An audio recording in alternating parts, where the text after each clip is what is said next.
Hello there.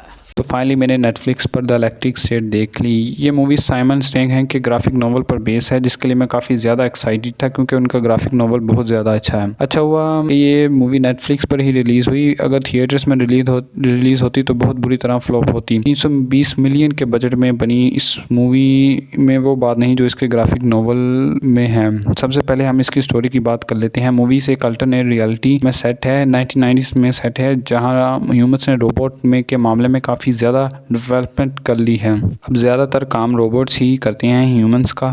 शुरू में तो सब कुछ ठीक जाता है, रोबोट्स अपना काम करते हैं, ह्यूमंस सुकून से ज़िंदगी गुजारना शुरू कर देते हैं। लेकिन आहिस्ता आहिस्ता जैसे जैसे रोबोट्स एडवांस होते जाते हैं, वो अपने राइट्स के लिए लड़ने लगते हैं और कहते हैं कि वो रोबोट्स किसी के गुलाम नहीं हैं, ह्यूमंस उन्हें ओन नहीं करते हैं और वो आज़ाद रहना चाहते हैं। शुरू में तो सिर्फ प्रोटेस्ट ही होते हैं कि हमें राइट्स दिए जाएं, रोबोट्स ऐसे प्रोटेस्ट करते हैं, लेकिन बाद में बात जब बहुत ज़्यादा बढ़ जाती है तो जंग शुरू हो जाती है और रोबोट्स जो हैं वो वार हार जाते हैं। तो उनकी अमेरिकन गवर्नमेंट एक बड़ा सिटी तैयार करवा लेती है, यानी उन्हें हमेशा हमेशा के लिए उस सिटी में कैद कर देती है, बड़ी बड़ी दीवारें बनाकर। ये मूवी उसके बाद शुरू होती है। एक लड़की मिशेल एक के बिली बॉबी ब्राउन फैमिली डेथ हो जाती है, तो वो अपने और उसका भाई एक दिन अचानक से आ जाता है। उसका भाई कोई जिंदा ह्यूमन नहीं है बल्कि एक रोबोट है और वो उसे बताता है कि वो कहाँ से भागा। उसका भाई उसे बताता है कि वो एक ह्यूमन से रोबोट कैसे बना, वो फैसिलिटी से कैसे भागा। उसकी सिस्टर यही जानने के लिए एक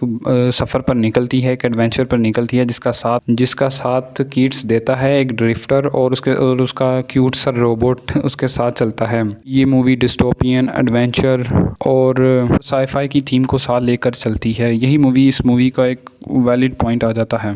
अगर हम 320 मिलियन डॉलर के बजट को साथ देकर देखें तो इसमें साफ वो बजट नज़र आता है। रोबोट्स का CGI, डिस्टोपियन वर्ल्ड बिल्डिंग बहुत ज़्यादा अच्छी दिखाई देती है। लेकिन अगर हम वीक पॉइंट्स की बात करें तो यही पैसा अगर स्टोरी और स्क्रीन प्ले में लगा लेते तो बहुत ज़्यादा अच्छा होता। बात करें एक्टर्स की जिन्होंने एक्टिंग की है, तो मिली बॉबी ब्राउन की एक्टिंग ठीक ठाक है, इतनी ज़्यादा बुरी नहीं है। जबकि क्रिस पैट की एक्टिंग मुझे ऐसा लग रहा था जैसे मैं स्टार लॉर्ड को देख रहा हूँ और ऐसा लग रहा था जैसे मैं guardians of the Galaxy movie देख रहा हूँ और इसमें स्टार लॉर्ड किसी और अल्टरनेट रियलिटी में आकर एक्टिंग कर रहा है।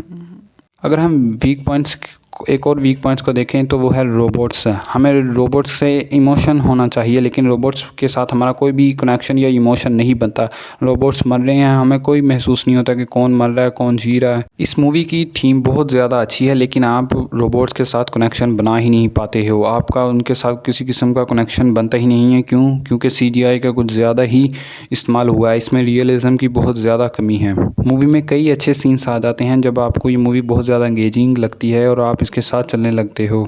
कई ऐसे मूवी सीन्स आ जाते हैं जिसमें ये मूवी बहुत ज़्यादा डल हो जाती है और लंबी खींचने लगती है। इसके साथ ही फिर मूवी बोरिंग होना शुरू हो जाती है। मूवी की थीम स्टोरी बहुत अच्छी है, लेकिन एग्जीक्यूशन बहुत बुरा है। नेटफ्लिक्स से हम यही उम्मीद कर सकते हैं क्योंकि उनका एक रिकॉर्ड रहा है बुरे अडाप्टेशन देने में। नेटफ्लिक्स का एक बड़ा हिस्सा और एक बड़ा किरदार अदा है। ये मूवी और भी ज़्यादा अच्छी हो सकती थी अगर रूसो ब्रदर CGI की बजाय स्टोरी और स्क्रीन प्ले पर ज़्यादा तवज्जो देते, लेकिन उन्होंने इस पर कोई ध्यान नहीं दिया। इसकी बजाय उन्होंने फुल ऑन CGI डाला जो साफ मूवी में नज़र आता है।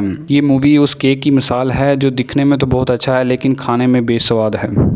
इस मूवी का एक्शन भी ठीक ठाक है, कोई बहुत ज़्यादा ख़ास नहीं है, लेकिन अगर एक्शन के मामले में देखें तो ये मूवी बहुत ज़्यादा अच्छी है और यही चीज़ इस मूवी को एक एंगेजिंग बना देती है। ऐसा ही लग रहा था जैसे मैं कोई एवेंजर्स मूवी देख रहा हूँ, क्योंकि उसी तरह का एक एक्शन डाला गया था। मुझसे पूछे तो मेरे ख्याल से आपको इस मूवी को देखना चाहिए। एक movie 1 to time watch movie है, यानी ज़िंदगी में एक बार तो मूवी ये देखनी ही चाहिए। अगर आपको इस तरह की मूवी पसंद है तो मेरे ख्याल से मैं आपको एक रिकमेंड करना चाहूँगा।